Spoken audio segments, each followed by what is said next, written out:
3 años ya cumple el plantón canábico 420 que se ha instalado afuera del Senado. Sobrevivió a la pandemia y hoy está más vivo que nunca, siendo una zona de tolerancia donde es posible consumir marihuana en el espacio público.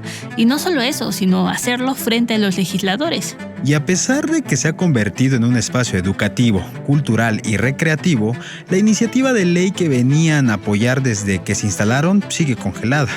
En 2019 se aprobó en lo general la ley para regular el uso lúdico del cannabis, pero las particularidades regresaron al Senado, de donde no se ha movido, y que por ello incluso se emitió una declaratoria general de inconstitucionalidad. La regulación de la cannabis ha sido un compromiso asumido por Olga Sánchez Cordero, quien fuera la secretaria de Gobernación y después senadora.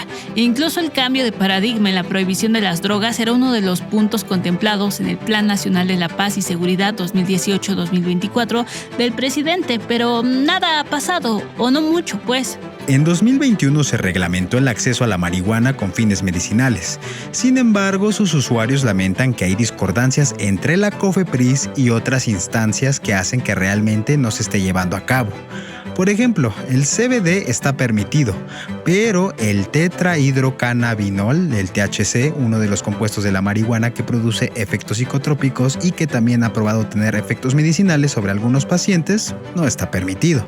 La Suprema Corte de Justicia de la Nación determinó que el consumo adulto recreativo era parte del derecho al desarrollo de la libre personalidad, así que sí, todo ok con consumir, pero cultivar, transportar y comprar sigue siendo ilegal, por lo que en realidad en México, como el segundo país productor de la marihuana, pues no significa mucho. Según la consultora Endeavor, hay 500,000 de personas involucradas en la producción de esta planta en nuestro país y podría generar una industria de $2,000 millones para 2028. Yo soy Valeria Ríos. Y yo, José Guadalupe, y en el episodio de hoy queremos saber qué se ha logrado en los últimos 3 años, cuáles han sido los obstáculos y con qué enfoque se está planteando el cambio.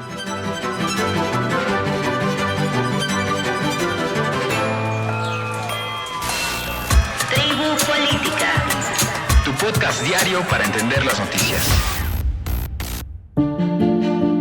Puedes seguirnos y comentarnos los temas que deberíamos cubrir, las dudas o recomendaciones que tengas de este programa. Encuéntranos en redes sociales como Audiocentro Podcast. A nosotros nos encuentras como @val. y @guadarríos. Gracias por escuchar. Para este episodio platicamos con Polly Pepper, activista del cannabis y presidenta de la organización Cannativa.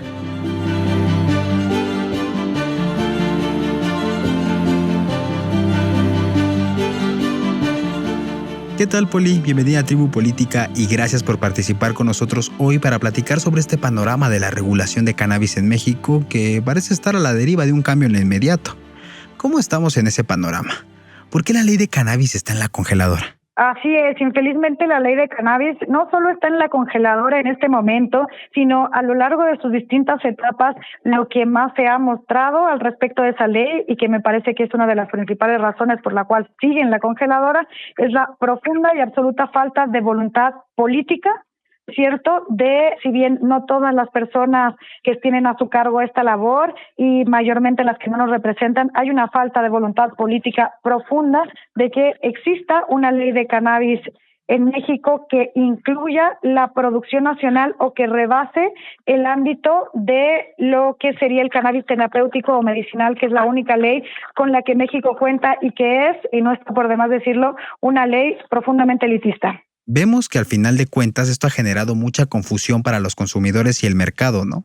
Pues al final las autoridades ni los usuarios no saben en su totalidad la materia jurídica que conlleva este proceso de regulación, lo que ha generado un mercado negro pero sofisticado para la venta y el uso de estos productos. Efectivamente, y ha sido todo un proceso, ¿no? Antes de que la metieran a la congeladora la ley de cannabis y no supiéramos qué pasaba, hubo una serie de instancias y debates, incluso hubo una serie de foritis, tanto en el Senado como en la Cámara de Diputados en torno a la ley de cannabis, donde si bien conocimos a personajes que estaban interesados en incentivar la ley, eran sobre todo acciones que se llevaban a cabo para cumplir con el ejercicio político de debatir un tema que en el fondo no estaba en discusión real de legalizar, ¿cierto?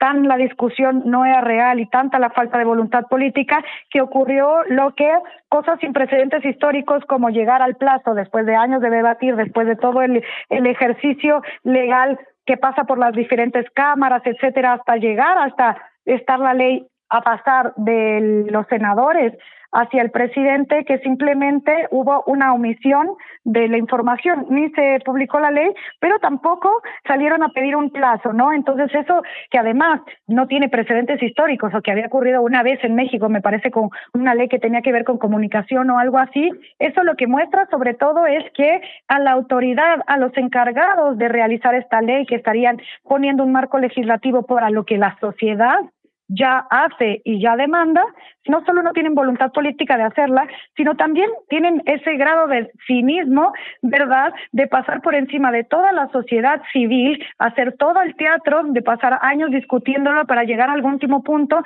y no tener ni siquiera reconocimiento de la falta de sus actos. Es de hecho la Suprema Corte quien sale a declarar la inconstitucionalidad de la prohibición ante la no presentación de la ley, ¿cierto? Entonces ahora estamos en un limbo que queda a criterio un poco del caso que se juzgue, es decir, nosotros sabemos que la prohibición de la marihuana en México es inconstitucional, pero no sabemos cuánto podemos portar, en qué casos, a criterio de quién se está juzgando que sea comercialización, que sea simplemente portación, que sea un delito porque yo me estoy transportando con qué cantidad. Eso no quita la declaración de la inconstitucionalidad, no quita que la prohibición siga siendo un acto selectivo, es decir, a las personas productoras, a las personas transportadoras, a los jóvenes racializados, sobre todo racializados y pobres, se les sigue parando en la calle y extorsionando a veces por un porro, ¿cierto? Entonces, me parece que lo que le está faltando a México es un marco jurídico que enmarque las prácticas que son unas prácticas absolutamente cotidianas.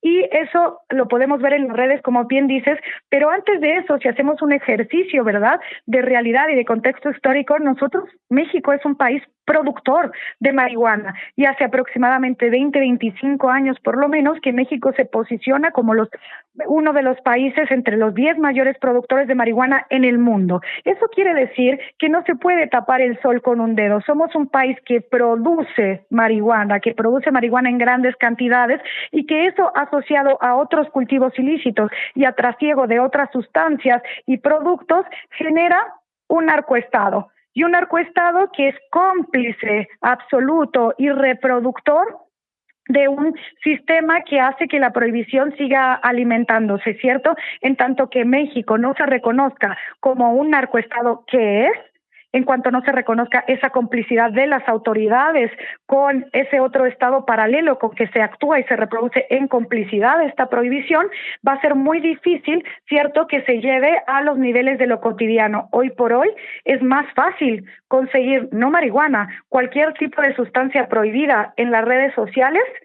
Es más fácil eso que conseguir información acerca de la propia sustancia. En ese sentido, tiene que ver con una realidad que se quiere tapar el sol con un dedo, con una falta de educación, que es quizá el cáncer más grande de este mundo, que es la ignorancia, que por suerte se cura con educación, con una falta de participación activa que tenga mayor voluntad política, ¿cierto? Y también con una sociedad civil que, si bien es la que moviliza todos los avances en materia de cannabis, está muy segmentada al tema de los consumidores o al tema de los productores o al tema de los pacientes que demandan un uso terapéutico, cuando en realidad el problema del cannabis en México no es un problema de salud, es un problema que tiene que ver con grandes escalas económicas y sociales de violencia, ¿cierto?, de prácticas discriminatorias, de prácticas de marginalidad, de producción, del abandono del Estado mexicano a las comunidades campesinas, indígenas y productoras que hace 40 años están produciendo cultivos ilícitos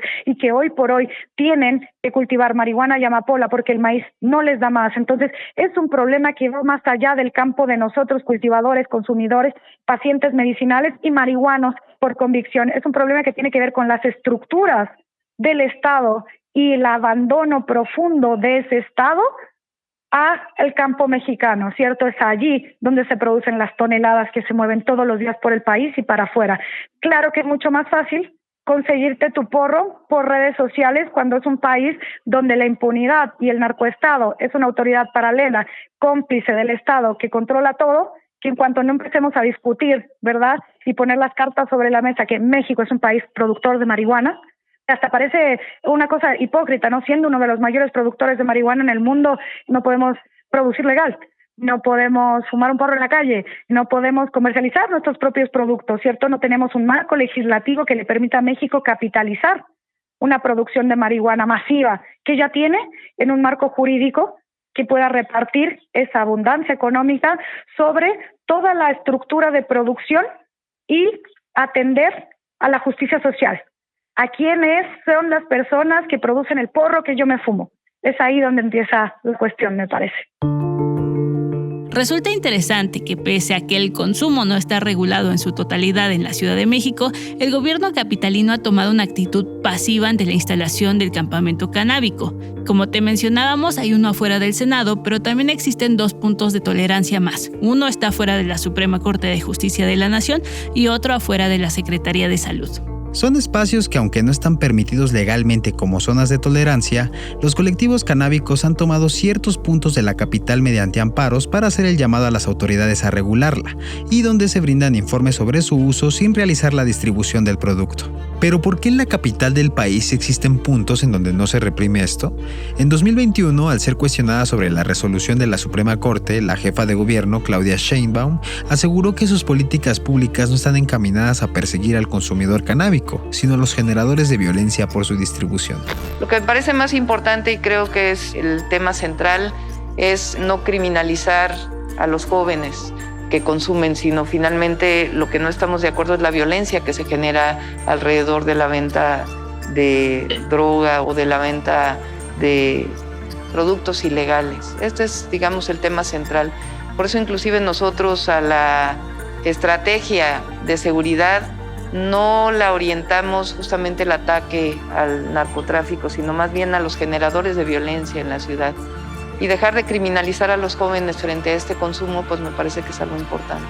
Esto no ocurre en otras zonas del país, donde incluso las marchas a favor de la regulación de cannabis no han sido respetadas por parte de las autoridades, quienes han impedido las instalaciones de estos puntos por no tener literal un gramo de tolerancia, como el pasado 23 de enero, cuando en Yucatán la policía estatal detuvo a 2 personas por organizar una manifestación para legislar el cannabis. Vamos a una pausa y regresamos.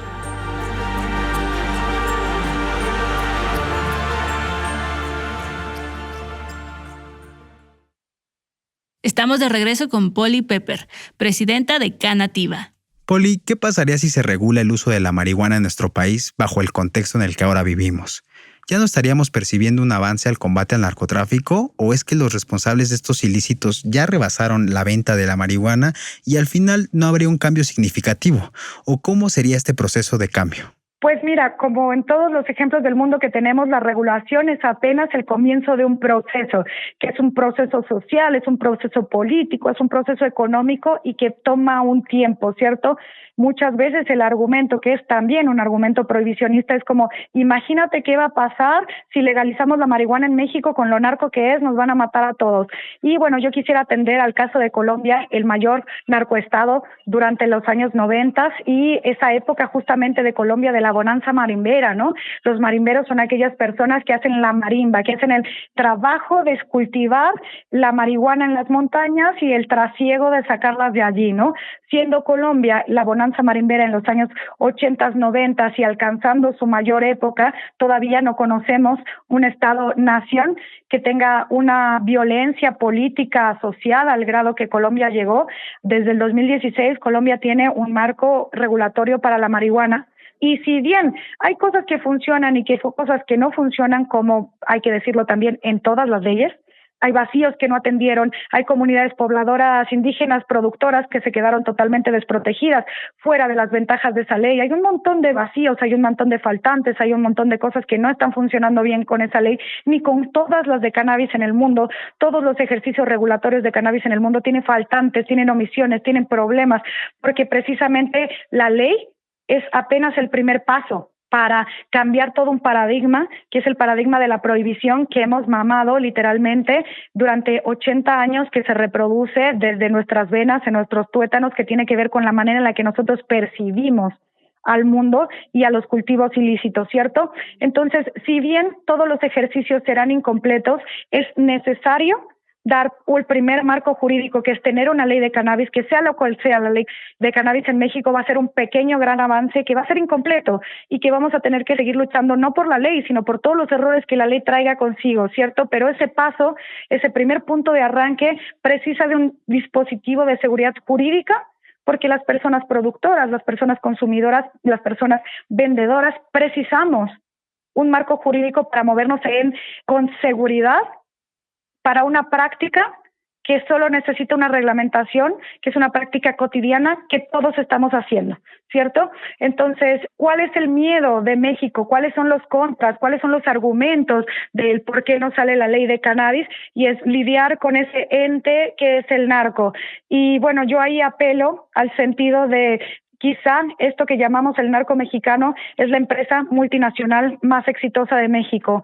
Y quizá serían esas personas las primeras que tendrían capacidad económica de montar grandes operativos. Entonces, atender a que cualquier ciudadano puede participar de este ejercicio legal, que se cumplan bajo los criterios de la ley de cannabis, que siempre son licencias, ¿no? Licencia para producir, entonces necesitas este espacio con estas condiciones, licencias para producir medicina implica esto y esto, licencia para producir cáñamo, esto y esta y otra cosa, y también decir que es una realidad inminente, que cualquier persona va a poder acceder y que es un tema de negociación, ¿cierto? De un pacto entre ese Estado-nación y ese narcoestado que ya se sientan a pactar todos los días.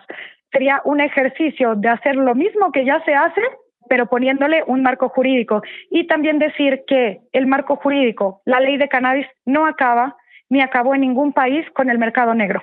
Es generar una alternativa. Poli, y ya para terminar, ¿cuál sería tu perspectiva futuro sobre estos cambios? Y también, ¿qué piensas de que al final esto comience a tener mucha más politización? Porque ya están saliendo algunas figuras que comienzan a llamar la atención para buscar entrar al debate, pero solo se quedan ahí, ¿no?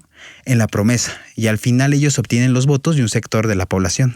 Bien, mira, yo creo que eventualmente esto, o sea, como decimos, para atrás ni la gorra, la legalización del cannabis no va para atrás, y te voy a decir porque independientemente de la falta de voluntad política en México, esto es un negocio internacional donde la geopolítica de la producción de los cultivos ilícitos, en este caso particular la marihuana, ya está establecida en el mundo. Nosotros no vamos a llegar a legalizar la marihuana, sino nosotros estamos haciendo eco de toda una cadena geopolítica de legalización del cannabis, donde México ocupa el lugar de productor histórico, como ocupa Colombia, como Paraguay, como esos países del sur global que históricamente son productores de marihuana, que van a necesariamente tener que pasar a la parte legal de esa cadena. Entonces, creo que más allá de la falta de voluntad política, esto es un negocio que tiene que ver con la geopolítica internacional de producción de estos cultivos, donde México va a tener que subirse al tren, y eso va a tener que ver con una razón económica y política más allá de la falta de voluntad política local nacional, ¿cierto? Entonces, es una tendencia, es una realidad que no va para atrás. Y eso te das cuenta cuando el país que la prohibió tiene la mitad de los estados ahora donde es legal, ¿no? Donde Estados Unidos bancalice de manera federal, que legalice, bancalice la producción de cannabis, el mundo entero, ahí va a tener otro giro. Y sobre los políticos, y que decías que ahora van a venir y hablar, existe una cosa que en el feminismo se llama el pink wash, ¿no? Que es cuando viene la marcha del 8M, te dan descuentos, entonces ven con tus amigas y te ganas un café.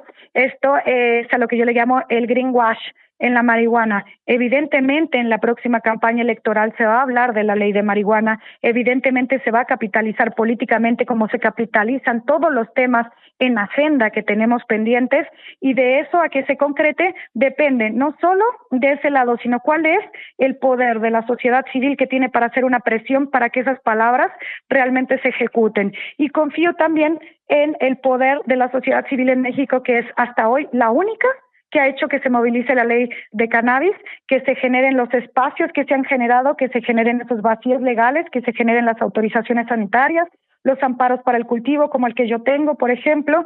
Todo eso ha sido solo causa de la presión social y política que hacemos nosotros, la sociedad civil. Entonces, más allá del próximo presidente y la próxima campaña, tengo más esperanza en de cómo nosotros nos vamos a acomodar para que ese greenwash que ellos van a utilizar realmente podamos capitalizarlo a nuestro favor. A pesar de que el debate está muy presente en la sociedad mexicana, son muy pocos los políticos que han decidido abanderar esta causa y ninguna bancada ha tenido la voluntad de llevarla hasta las últimas consecuencias. Sin embargo, el mundo ya está girando en otra dirección. En la mayoría de los estados que conforman a los Estados Unidos ya es legal acceder de alguna forma a los derivados del cannabis, y a finales del año pasado Joe Biden firmó un indulto para perdonar los delitos federales por posesión simple de esta planta, revirtiendo un poco de la política de las drogas que ha criminalizado a miles de personas, especialmente afroamericanos, durante el último siglo. Se calcula que esta medida afectó a 8 millones de personas que ya en libertad tenían en su historial la mancha de haber pasado por prisión. Nuestro país ha seguido ese mismo camino, pues entre 2009 y 2020 se arrestaron a casi 9,000 personas por el delito simple de portar marihuana. Los costos de la guerra contra las drogas han hecho que activistas de todo el mundo, pero especialmente en nuestro continente, estén llamando a buscar otras soluciones además del prohibicionismo. Desde 2020 en Colombia se llevó al Senado una iniciativa para legalizar y gravar a la cocaína, y que tímidamente en campaña también tuvo el apoyo del ahora presidente Gustavo Petro. En Estados Unidos, la crisis de opiáceos y ahora de fentanilo parecen no detenerse pese a los mayores controles fronterizos y el decomiso masivo de drogas. Algunas organizaciones en California se han visto obligadas a repartir o a dejar naloxona, que es el fármaco que se debe utilizar en caso de una sobredosis, en puntos donde se sabe que se reúnen consumidores adictos al fentanilo. De momento no se plantea ningún esfuerzo serio por sacar de la congeladora la iniciativa sobre la regularización de la marihuana, que como había quedado contenía postulados problemáticos para los activistas de esta planta, pero juicios como el de García Luna nos pueden devolver una nueva perspectiva a las políticas de drogas y cuál es realmente su utilidad. Si quieres conocer más del tema, puedes seguir las redes de Canativa y puedes volver a escuchar nuestro episodio Suprema Corte de Justicia de la Nación discute criminalización por la aportación de la marihuana, donde Romina Vázquez del Instituto RIA nos dice exactamente dónde estamos parados en cuanto a regulación. Te dejamos el link en la descripción. Tribu Política es producido por Audiocentro, escrito y conducido por Valeria Ríos y José Guadalupe Ríos, editado por Eric e Iván González, con la producción ejecutiva de Luisa Cantú y Javier Martret.